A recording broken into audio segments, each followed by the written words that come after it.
Like it's like no way that that's. I actually think it was true. I actually think that on Epstein, it was a foreign government that took him out. I don't think it was a domestic enterprise. Really?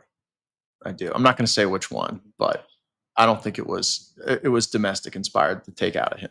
I think that was a foreign operation, government sponsored. What's going on, everybody? So Matt Gaetz has withdrawn officially from the attorney general position. He says he talked to some senators and he seems like he'll be a distraction. So he wants to withdraw and let somebody else push the Trump agenda. I have a few angles to this, including a new Resurface video where he talked with Benny Johnson recently, saying that he thinks that Epstein was actually taken out by a foreign country. And then we're going to show you some other stuff on both sides as well as why he may have taken himself out of the race. But this is the show for today. Dreamer Podcast starts now. It's going to be pretty brief, pretty informative, and to the point. So I hope you enjoy. It's the Dream Rare Podcast. Welcome to the show. The way to get the news at the desk or on the road. Let's go. God is great and success in our control. The world is crazy, but we get better from obstacles.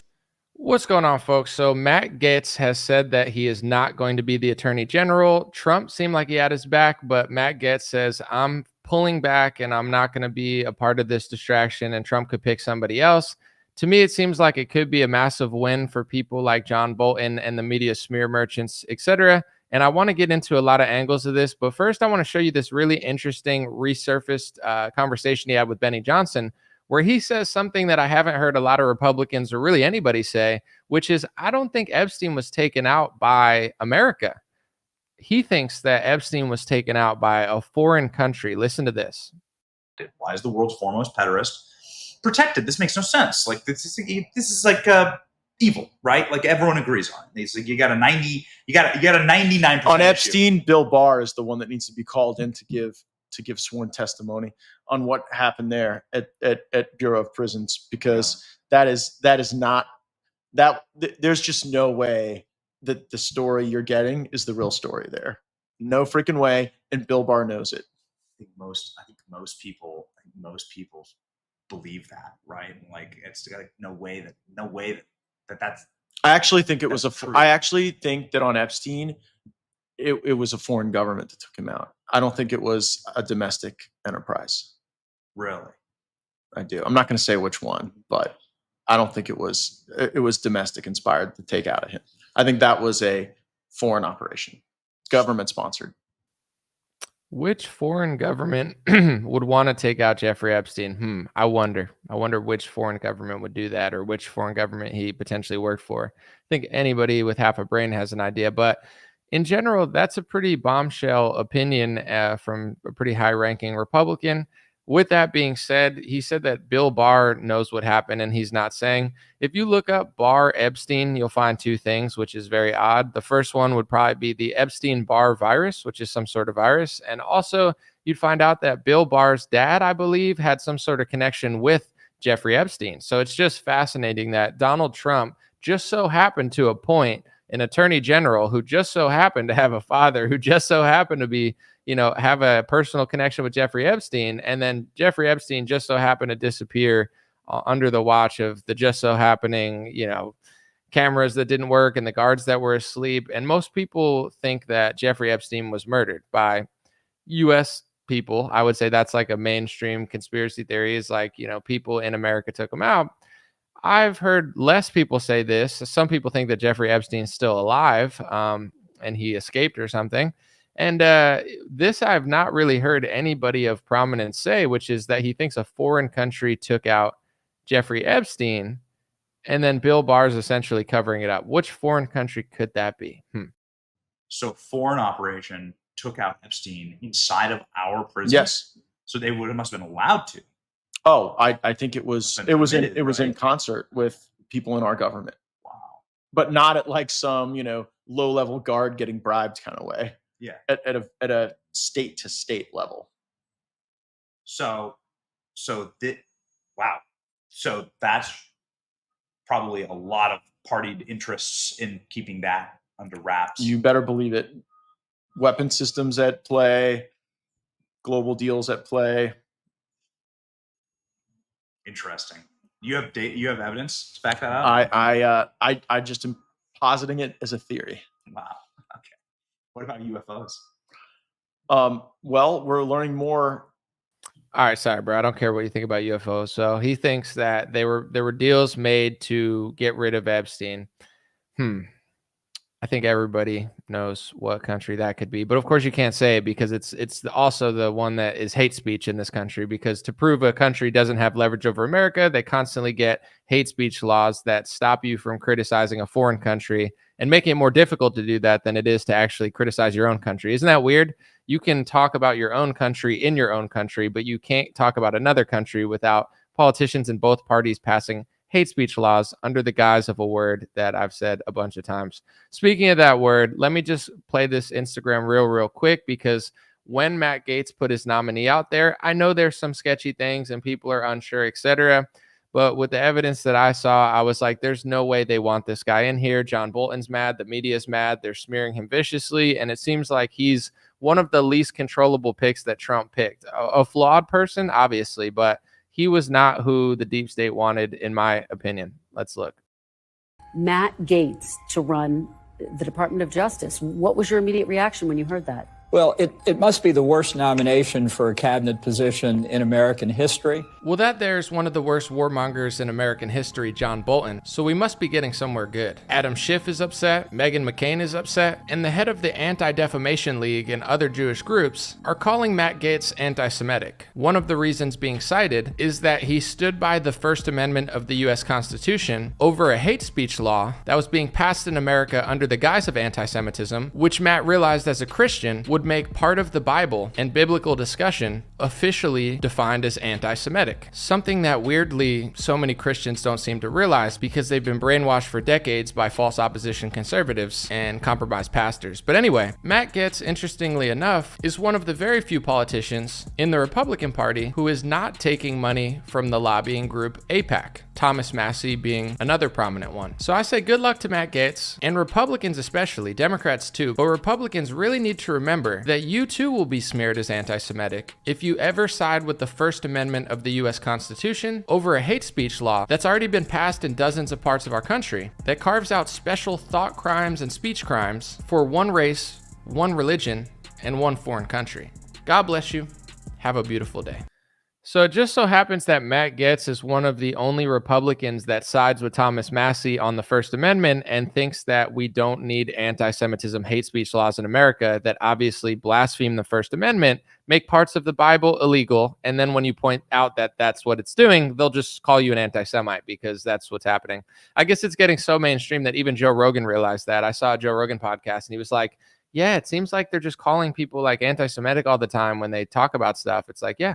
That's exactly what's happening. But a guy that says a foreign country potentially took out Jeffrey Epstein and then also doesn't take money from AIPAC and also believes in the First Amendment over the anti-Semitism hate speech laws that seem to have our Republican party completely controlled.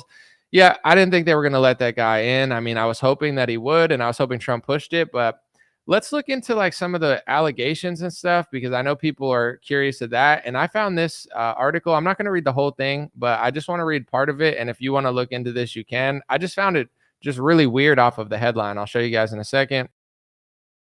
It's a Politico headline. It says, "The Tangled Tale of the Israel Consulate, the Dilbert Cartoonist, and the Matt Gaetz Case." Let's read it. It says, of the many only in Florida aspects of the Rep. Matt Gaetz' sex crimes investigation, one stands out for its utter weirdness. The story of the Israeli consulate staffer, the cartoonist who created Dilbert, and a complicated shakedown scheme tied to a former CIA operative captured in Iran. The most salacious aspects of the federal probe into Gaetz have received saturation media coverage over the months, but scant attention has been paid to the mysterious cameo of Jake Novak, the broadcast media director of the Consulate General of Israel in New York. I'm going to read the second part of this paragraph in a second when it turns, but 3 days before the story broke in March that federal investigators were probing whether Matt Gaetz had sex with a 17-year-old girl, Novak began corresponding with a Dilbert cartoonist, Scott Adams, about the scandal. The two were pals on social media. Novak indicated to Adams he had inside knowledge of the probe and suggested he was personally involved in an effort to get $25 million out of Gaetz' wealthy father to help free an American hostage in Iran named Bob Levinson. Novak never said he thought that the alleged plan to free the hostage was a crime, according to copies of the text messages that were previously reported by the authenticity and were confirmed by Adams. What does that mean? I have no idea. You could read into the whole story, but I just find it very bizarre where Matt Gaetz is surrounded by this case. Somebody's saying they're trying to bribe his father to get somebody back from Iran, and Scott Adams is involved. It's all just really weird. I don't even know what that means. I just think it's definitely like some really bizarre story that kind of skated the mainstream consciousness. With that being said, I want to show a counter narrative as well, just to be fair. And someone brought this to my attention. Whitney Webb pointed this out on Twitter. Whitney Webb said that Matt Gaetz's Trump pick to be attorney general argued against reevaluating Epstein's sweetheart deal. More recently, one of his closest associates has been actively lobbying to free Ghislaine Maxwell, claiming she and Epstein were patriots. See below. And then it's a post that says, in 2019, before Epstein was arrested, Matt Gaetz said that Epstein's sweetheart deal from Alex Acosta should not be reexamined, arguing it would be dangerous to do so. I'm just going to refresh it real quick and try to read a part of that article. It says, in an interview with the Miami Herald on Wednesday, Gaetz said re-examining Alex Acosta's handling of Epstein's case, which came under increased scrutiny after the Herald's three-part series, Perversion of Justice, sets a dangerous precedent for prosecutors. A federal judge ruled last week that prosecutors run by Acosta, then the U.S. Attorney General for South Florida, broke the law when they failed to inform Epstein's underage victims of the plea agreement. The judge gave federal prosecutors 15 days to confer with Epstein's victims and their attorneys to come up with a resolution. I just want to look it up real quick because I believe Alex Acosta also served in the Trump administration. He was the person who apparently gave a sweetheart deal to Epstein. And if you look it up, he served in Trump's administration as the United States Secretary of Labor from 2017 to 2019. So that's where this stuff gets interesting. Another thing, I don't have the articles, but I've shown this before if you want to look it up. Trump, his biggest donor before he passed, now, Miriam Adelson is a big donor, but Sheldon Adelson was a massive donor to Trump and the GOP in 2016 to 2020. And Trump pardoned an Israeli spy named Jonathan Pollard, and he flew back to Israel. How did he get back to Israel? On Donald Trump's biggest donor's jet. The Republican donor Sheldon Adelson provided a jet for a foreign spy to be flown back to Israel, and the spy got like a hero celebration when he landed. So I'm going to keep this video short so it's digestible and not super long like my last 4-hour live stream. I just want to bring all these up, and I'll just say all my thoughts in a row because I think it gets kind of confusing, and a lot of people have different opinions, which is understandable. To me, on the surface, outside of the allegations, outside of them trying to tangle him into that stuff, I obviously don't know what really happened. But it seems to me, just based off voting records, just based off authenticity and based off standing up against the speech laws, like I'm very positive that one of the hardest things to do in the Republican Party is to stand up to the Israel lobby, because it's not only in politics, but it's in mass media, and they just start calling you anti-Semitic and closing the door in your face on every opportunity. If you notice that the First Amendment's being infringed by these lopsided laws for one race, for one religion, in one country. So even if you're like Thomas Massie and it has nothing to do with hate or anything, you're just like standing up for basic liberty principles, the GOP hates you. So the fact that Matt Gaetz was able to stand on his own 2 feet and say, listen, this bill essentially makes part of the Bible hate speech, and I'm not going to sign a hate speech bill in America that makes part of the Bible hate speech, let alone all the other goofy rules in it. That's very rare. You don't see that in the Republican Party, pretty much never. So the fact that he did that, the fact that he wasn't taking lobbying money, the fact that you listen to him talk and see how he votes, and it's clear that he's a top 10, top 20 congressman. I wanted him to be attorney general. I understand there's other sketchy stuff. I can't tell you, like, obviously I wasn't there. I don't know that much about him. I've never met Matt Gaetz, but my instinct was telling me that he would be better than anyone else. If Meghan McCain's mad, if John Bolton's mad, if the media is calling him anti-Semitic and they're smearing him, to me, that tells me that he's probably not controllable. And, with the scandals, I have no idea what they were, etc. But it seems like they were trying to control him. If they can't control you with money and they can't buy you out, sometimes they control you with a scandal. And obviously, if you actually commit a scandal, that's on you. I'm not making excuses for him. I'm just saying, like, it's all a little odd, but my instinct was telling me I want him to be attorney general. Trump picked him. And it would be an interesting choice, definitely more interesting than Bill Barr and the other people that he picked. But I knew that he would be one of the ones that they're trying to block. Him, RFK Jr., and Tulsi Gabbard, for different reasons, are going to be the three that they're really upset about. The other ones aren't really a threat. Pete Hegseth, the other guy, like Lee Zeldin, nobody cares about them in the sense of like they'll all confirm them because the establishment's totally fine with them for the most part. Maybe Pete bothers them a little bit, but on most topics, I don't think he does. RFK, he bothers a lot of pharmaceutical lobbyists. Tulsi Gabbard bothers the intel community to some extent. And then Matt Gaetz bothers a lot of people for a lot of different reasons. So the fact that they took him out, to me, that's a bad sign because it's like outside of Tulsi Gabbard and outside of RFK Jr., there's not really that much to be excited about in Trump's cabinet. I mean, his border guy seems pretty serious and stuff, but it's like, do the senators get to choose? So I would say to Republicans, especially in red states who have the biggest opportunity to pick the best people because they have no competition with the left, but they routinely just pick the worst Republicans in the country. And then in the comment section, they're like, we need Trey Gowdy there. Who's telling you that Trey Gowdy's cool? He looks like a lesbian eagle, as I said in my last show, but also he sucks. Like Trey Gowdy replacing Matt Gaetz is not a win. That's a huge L. Trey Gowdy is a snake. So it's like, I don't know what these people are watching or what media they're tuning into, but they routinely just get tricked by the worst senators. And that's why we can't actually get Trump's stuff done, because all the senators apparently have too much power in this sense. And Trump can't even get his nominees in. So it's going to be interesting. I would say I wanted him to be attorney general. It's disappointing that he's not going to be. I hope it doesn't happen again. And I will say with Trump and Epstein and Matt Gaetz and stuff, it all is really interesting and just like bizarre, because some people think that Trump was fighting Epstein. To me, the fact that he hired Bill Barr and the fact that Epstein disappeared or whatever happened on that watch, like that's not a good sign. And pretty much nobody talked about it afterwards. So it doesn't, part of me feels like that coalition of like Epstein-esque characters, I think they have a lot of people blackmailed, not just Democrats, but Republicans too. And I'm not necessarily saying that everybody's guilty, because I think just because, like, even with Diddy, right? Everybody who attended a Diddy party wasn't in on it, but the people who stayed till 5 a.m. doing Molly in a back room with Diddy doing weird stuff, they probably have a lot more to lose. Like, they're a lot more compromised. But if you're some celebrity who showed up to a Diddy party with 1,000 people at it for an hour, you're not necessarily complicit. So with Epstein, I think he blackmailed and compromised a lot of people, but that doesn't mean that I blame everybody that was ever in a photo op with him, because that's not fair and that's not realistic. With that being said, I think there's a lot of blackmail schemes going on in the government. One of them was the Epstein thing. So even if you're perhaps a good person, if you think they have something compromised on you in some way, or they have leverage over you, you're constantly going to do deals or be nervous of certain topics. Like another one is, with no judgment, RFK Jr. I like RFK Jr. He's great at health. He's great at vaccines, but I listen to him a lot. And there's one topic that he just won't tell the truth about. There's one topic that he's afraid to talk about. There's one topic that his logic and reason and America first principles go out the window.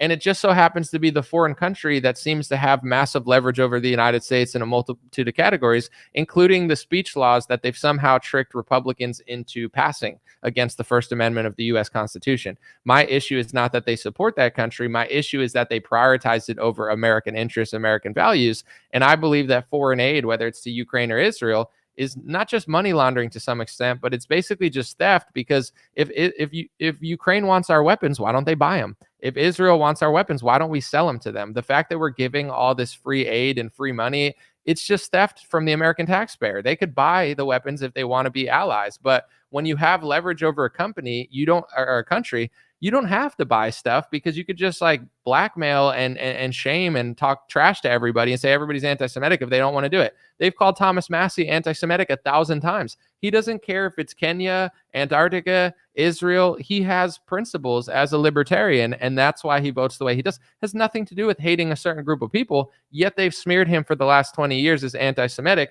to try to basically push him and bully him into giving them money, giving them free money. It is what it is, but it's like there's an obvious pattern going on in U.S. politics, and even the best of our politicians, Matt Gaetz, RFK Jr., Donald Trump, seem to be, to some extent, entangled in this situation. I'm not saying it makes them completely guilty or complicit or compromised or whatever, but it does seem that it's like a multi-layered scheme to get American politicians to do stuff. Some of it is financial lobbying. Other of it seems to be, you know, things that they just don't want to cross for some reason. And I think it's getting pretty obvious to anybody that studies politics. God bless you. God bless your family. God bless America. God bless the world. I'm going to keep this short. Let me know what you think about Matt Gaetz. Do you think that he should have stayed in the race? Do you think he's going to be the senator now because he left the House seat? So, like, what's he going to do now because he left his position? Maybe DeSantis will give him the senator role. I just don't like the fact that the Senate gets to choose. Like when John Bolton, Meghan McCain, and all these losers in the Senate that we don't like people in America, they like Donald Trump. They don't like John Thune. You know, like I don't know who votes for him, but it's not the country. It's one state.